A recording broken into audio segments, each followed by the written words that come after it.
¿Te imaginas?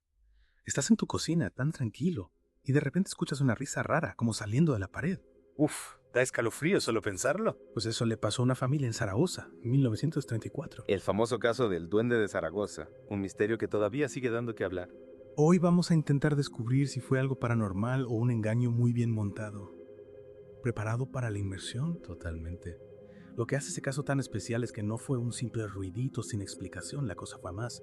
Se convirtió en un fenómeno que paralizó a Zaragoza y hasta salió en los periódicos nacionales. Ah, sí. ¿Cómo fue eso? Pues empezó con esa risa, pero luego se transformó en una voz masculina que insultaba y se burlaba de la familia. Imagínate el susto. Qué mal rollo. Y lo más increíble es que llamaron a la policía, claro, y los bomberos registraron la casa de arriba abajo. ¿Buscando qué? Pues cualquier cosa, ¿no? Micrófonos, altavoces, algo que explicara de dónde salió la dichosa voz. Y nada, no encontraron absolutamente nada. Entonces descartamos al vecino bromista con un equipo de sonido. Parece que sí. Aquí es donde la teoría del poltergeist empieza a sonar fuerte. Claro, si no hay explicación lógica. Exacto. Al no encontrar nada físico, la gente empezó a pensar en algo paranormal, algo invisible, sobrenatural que estaba jugando con ellos. Y hablamos de 1934, ¿no? Sí, sí. O sea, mucho antes de que existieran las cámaras ocultas y las bromas virales. Ah. Eso le da un toque más auténtico al misterio, ¿no? Sin duda. En aquella época la gente no entendía la tecnología como ahora. Así que imagínate cuando llamaron a expertos en electricidad y acústica, ¿Y qué dijeron? que tampoco tenían ni idea. Ostras, ni la policía, ni los bomberos, ni los expertos. Eso sí que es raro.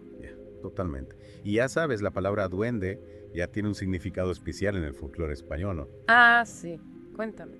No es cualquier fantasma, es un espíritu travieso, Ok. famoso por causar problemas. O sea que el nombre ya te da una pista de lo que puede ser. Un espíritu travieso que te insulta desde la pared.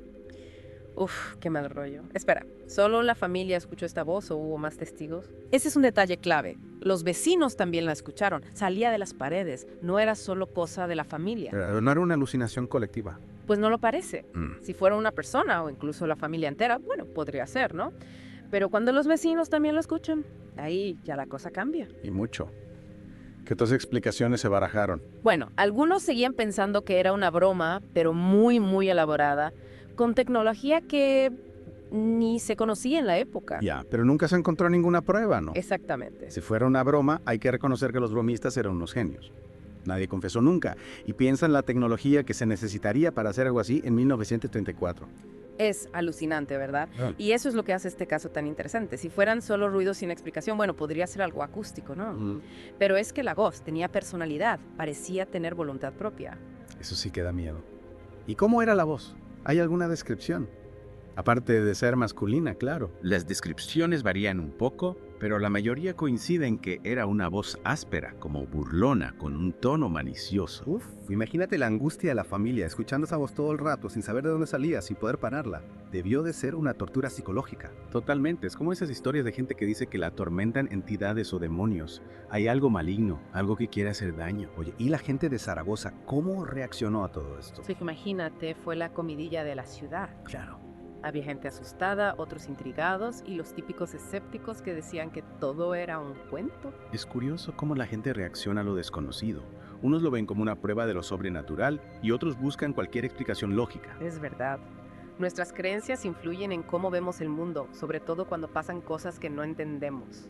Y me hace pensar, ¿qué pasaría si el duende de Zaragoza apareciera hoy?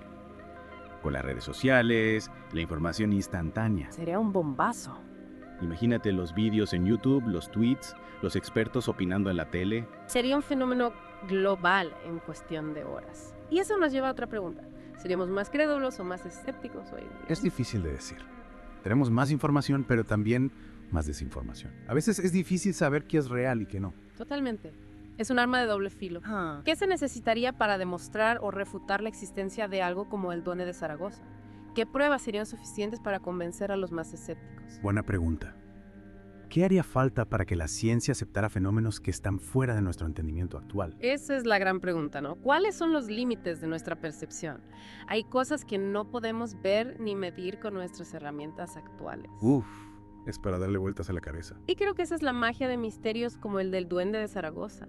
Nos recuerdan que todavía hay cosas que no entendemos. Y eso está bien. Claro. Es un recordatorio de que hay que tener la mente abierta, pero también ser un poco escépticos. Exacto. No hay que descartar nada, pero tampoco creer todo a ciegas. Bueno, pues el misterio del duende de Zaragoza sigue sin resolverse. Tenemos varias teorías, pero ninguna respuesta definitiva. Y quizá eso es parte de su encanto, ¿no?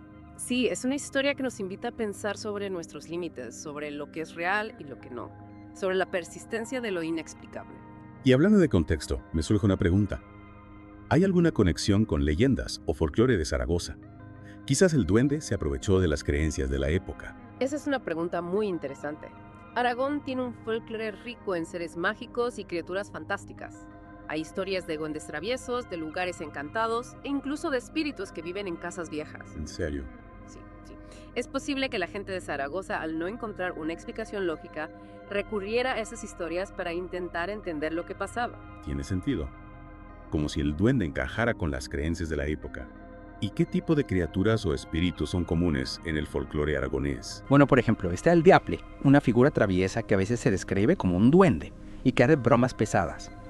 También están los motilones, que viven en las montañas y que pueden ser buenos o malos. O sea que la idea de un espíritu travieso que causa problemas ya existía en Zaragoza, incluso antes del duende. Exacto.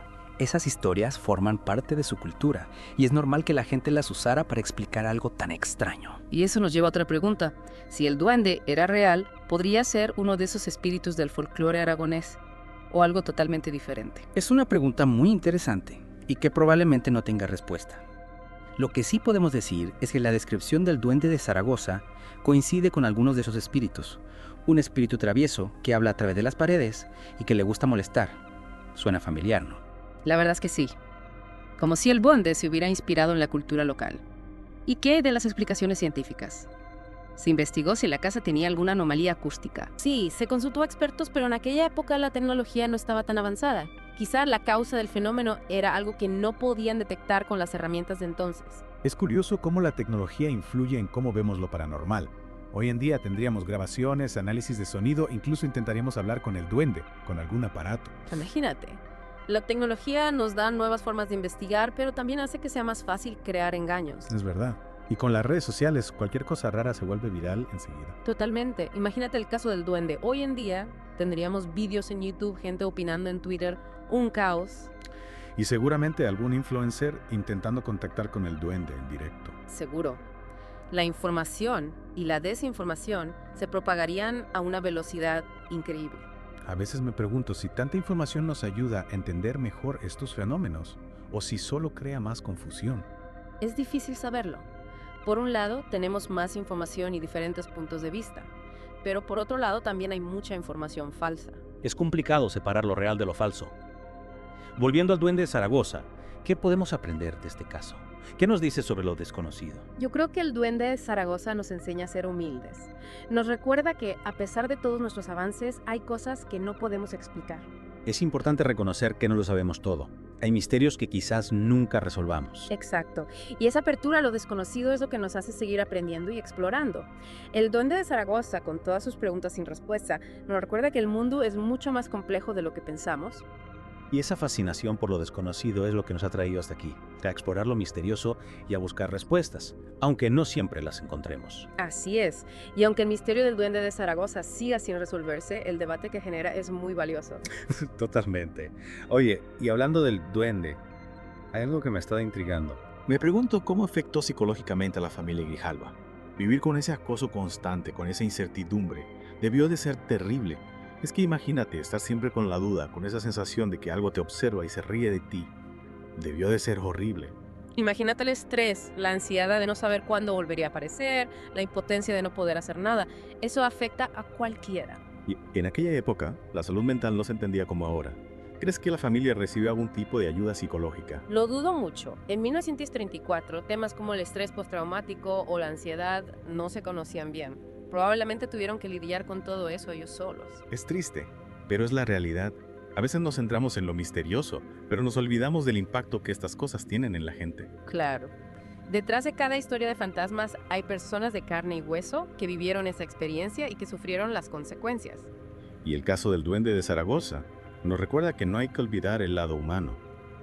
Esa familia, como tantas otras que han pasado por algo similar, merecen nuestra comprensión. Totalmente. Más allá de las teorías y las explicaciones, hay personas que sufrieron. Una lección importante. Y hablando de lecciones, ¿qué podemos aprender del Duende de Zaragoza? ¿Qué nos dice sobre nosotros mismos y lo desconocido? Nos enseña a ser humildes. Nos recuerda que con todos nuestros avances hay cosas que se nos escapan. Reconocer que no lo sabemos todo es fundamental.